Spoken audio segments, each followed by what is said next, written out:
I'm Jermaine Jones. You're watching CampusSports.net. Can he get it right in front of Adair on that near post?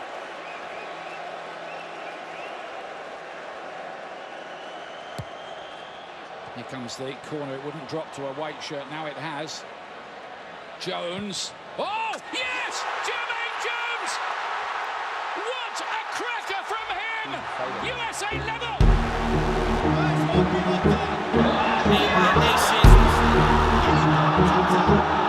Silly rats. Yeah.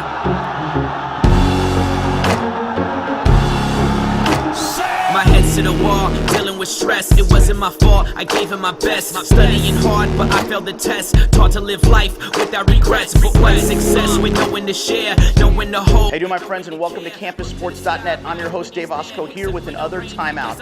At Campus Sports, we try to bring you the top stars from every major sport, and today is no different. We have a global star by the name of Jermaine Jones from the great sport of football, or soccer like we like to call it in America. He was last year's award winner for the ESPY for Best Moment, and he's a legend in U.S. soccer.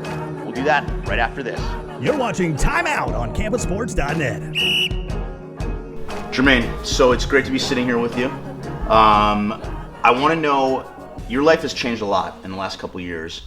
So tell me how things really changed after that big goal that everybody always talks about. What changed? I would say after World Cup, I would say a lot in soccer changed, not only for me personally. So I think that World Cup for the whole team was like amazing. So the whole experience and stuff, and then for me to score a goal there was like a dream come true. So it's like the dream what you have like always when you're a kid, and and then score a goal there in for a country is like it's always like amazing. Yeah, now the energy that they created and what it did in the States was incredible, because obviously you were out there playing, but being here at a local bar or talking to people that were watching it on TV, it was such a big moment for U.S. soccer, and it was such really the moment of the World Cup for the U.S. team, which was incredible. Now after that happened, you obviously came to the States and got a lot of attention.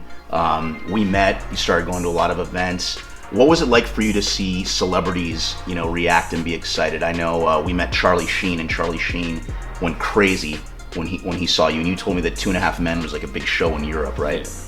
Yeah, it's like it's funny. So after the goal, when we came back to the States and we started to make focus on the club teams, I was down with my agent here, and we were looking for a team while my contract was finished in Europe. So I was saying that I want to play here in the States, and then we met.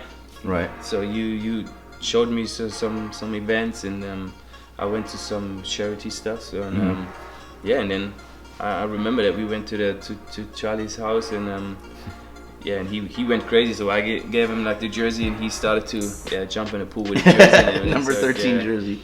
Yeah, it was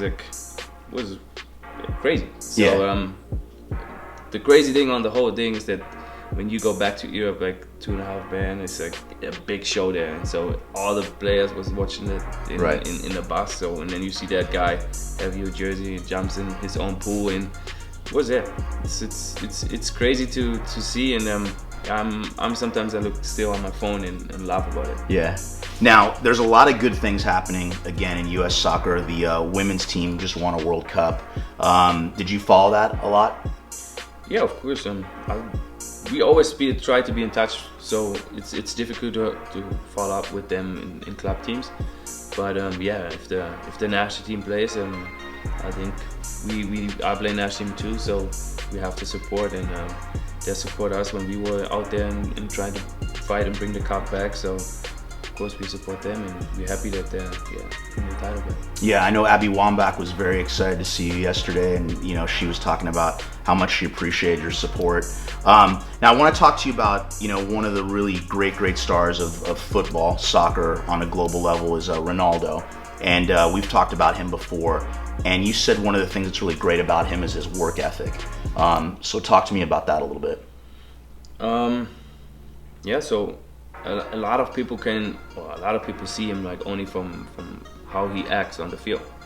and that he maybe comes a little bit arrogant, and that he's like a selfish player and stuff like that. But inside, I think a lot of people can tell that he's like a really nice guy, and everything what he got right now comes from hard working. And yes, I think this thing what I heard was like that every guy who come to Real Madrid is like he tried to bring them straight into the team, that they don't be like, oh, I'm a new guy. So he tries to include them right away. Yeah. So he's really cool. So after I think Portugal game, my boy asked me that he's like, Daddy, can I have Cristiano Ronaldo jersey? And I'm like, man, that would be tough. I think they fight a lot of boys from us to try to get that jersey. So, and we played, and then after the game, I'm like, hey, you got a jersey for my boy? And he's like, yeah. And then he went back and came back, and then got me the jersey. Very cool. All right, so right now I'm gonna do what's called the timeout penalty box. I'm gonna ask you a few questions. I just need you to answer as quick as possible. Okay, you ready? Yeah. All right. Ice cream, vanilla or chocolate? Chocolate. Favorite movie of all time? Scarface. Would you rather eat German food or an American pizza? Pizza, American. If you couldn't be a professional soccer player, what would you want to be? Cristiano. Cristiano? If you could be another player, you'd want to be Cristiano? Yeah. What do you mean? If you could play any other sport, what sport would you want to play? Football. American football. Yeah. Okay. And if you could travel anywhere in the world, any city with your family, where would you want to go? Tokyo. All right, cool. Now, what advice would you give for young soccer players, especially kids that are playing on the collegiate level, that want to go into the MLS or want to go play overseas? What advice would you give them? First of all, play with fun. The first years is only fun. Like me, I can say it. I was playing on the street my whole life. So, I pick up. I think my first team came with 5 or 6. So, but before I was playing every day, run around with. Like, I think it's like what you can say in every sport. If you love that what you do, then all the other stuff will come from alone. And so you don't need to give like a young kid like pressure and tell you have to do this, you have to have this movement already, you have to this. First years is like fun, and then if you loved it, the sport, then you would go into that and then keep going. So have fun. All right, cool. This has been Jermaine Jones. You can follow him on Instagram at Jermaine Jr. I'm Dave O'Philly, Dave Osco. We'll see you next time on Time Out. Thanks.